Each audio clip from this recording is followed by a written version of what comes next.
Hi everyone, welcome to Diva Food Blogs. ఈ రోజు మనం లెమన్ రైస్ ఎలా చేయాలో చూద్దాము. మాక్సిమం అందరికీ లెమన్ రైస్ ఎలా చేయాలి అనేది తెలుసు, ఎందుకంటే చాలా ఈజీ రెసిపీ. లంచ్ బాక్సెస్లోకైనా లేదా లేజీగా ఏం తినాలి అని లేనప్పుడు, లేదా పుల్లగా ఏదైనా తినాలి అన్నా ఈ లెమన్ రైస్, టామరిన్ రైస్ అనేది మనం చేసుకుంటూ ఉంటాము.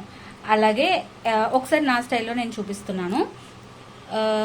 పల్లీలు, ఆవాలు, జీలకర్ర, శనగపప్పు అండ్ మినపప్పు. మీకు ఎక్కువ వేసుకునే ఇంట్రెస్ట్ ఉంటే ఎక్కువగా వేసుకోండి, బాగుంటుంది. క్రిస్పీగా క్రంచీగా తగులుతూ ఉంటుంది రైస్ తినేటప్పుడు.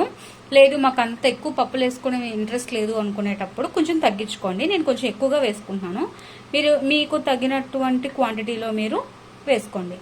అండ్ అలాగే రెడ్ మిర్చి, మీ కారానికి సరిపడా రెడ్ మిర్చి వేసుకోండి. అండ్ కరివేపాకు.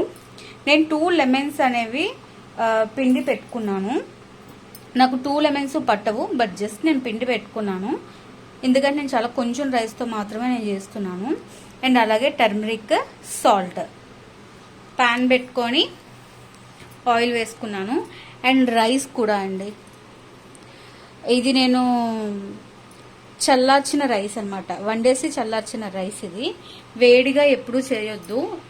అండ్ అలాగే లెమన్ని కూడా బాగా పిండేయొద్దండి, దాంట్లో ఉండే చేదు అనేది మనకి వచ్చేస్తుంది. ఆయిల్ హీట్ అయిన తర్వాత మన పప్పులన్నీ కూడా ఇందులో వేసేసుకొని ఫ్రై చేసుకోవాలి.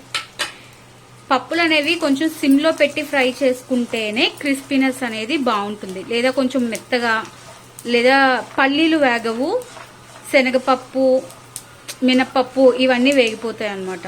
సో పల్లీలు కూడా క్రంచీగా క్రిస్పీగా ఉండాలి అంటే మ్యాక్సిమం లో ఫ్లేమ్లో పైనే మనం పోపు అనేది ఫ్రై చేసుకోవాలి.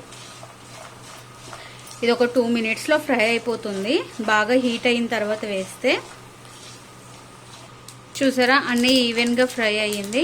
ఇప్పుడు మనం కరివేపాకు అండ్ రెడ్ మిర్చి అనేది వేసేసుకుందాం.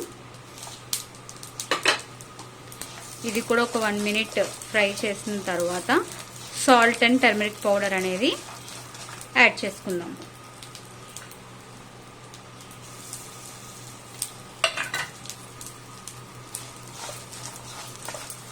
ఇంతేనండి. ఇది ఫ్రై అయిన తర్వాత ఖచ్చితంగా స్టవ్ అనేది ఆఫ్ చేసేసుకొని మనం సైడ్కి తీసి పెట్టేసుకోవాలి.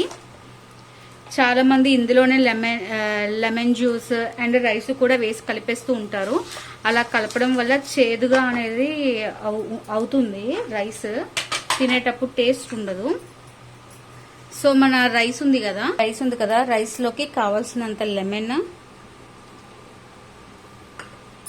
మనం వేయించి పెట్టుకున్న పోపులు వేసేసుకొని బాగా మిక్స్ చేసుకుందాం. మన లెమన్ రైస్ అనేది రెడీ అయిపోయిందండి. ఇది చాలా టేస్టీగా ఉంటుంది. అండ్ అలాగే మీరు కలుపుతున్నప్పుడే, మిక్స్ చేసుకుంటున్నప్పుడే పులుపు, సాల్ట్ అడ్జస్ట్ చేసుకోండి. ఒకేసారి పులుపు ఉంది కదా అని మొత్తం వేయొద్దు. వేసారు అంటే ఖచ్చితంగా పుల్లగా అయిపోతుంది, తినలేరు. మీ క్వాంటిటీకి తగ్గట్టుగా మీరు ఎంత తినగలుగుతారో అంత పులుపు అనేది వేసుకోండి. చాలా ఈజీగా ఫాస్ట్గా అయిపోయే రెసిపీ. అండ్ అలాగే ఈ లెమన్ రైస్ వచ్చేసి మనకి రైస్ అనేది ముద్దగా అయిపోకూడదు, కొంచెం పొడిగా ఉంటేనే రైస్ అనేది, లెమన్ రైస్ అనేది బాగుంటుంది.